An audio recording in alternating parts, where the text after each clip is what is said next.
தேவனுடைய நாமம் மகிமைப்படுவதாக. சங்கீதம் 138ஆம் அதிகாரம். 2ஆம் வசனம்.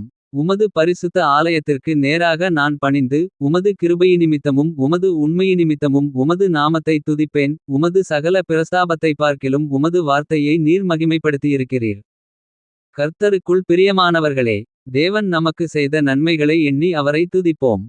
அவர் நமக்கு கிருபை அளித்தாரே. நம்முடைய பாவங்களை அவர் மன்னித்தார். தம்மை முழுமையாக நமக்காக அர்ப்பணித்தார். சிலுவையில் பாடுகளை ஏற்று நம்முடைய பாவங்களை அவர் கழுவினார். நம்மை பரிசுத்தப்படுத்தினார். அவர் உண்மையாக நம்மீது அன்பு கூர்ந்தார். அவரை நாம் விசுவாசிப்போம். அவர் நம்மை சத்தியத்தின் வழியிலே நடத்துகிறார்.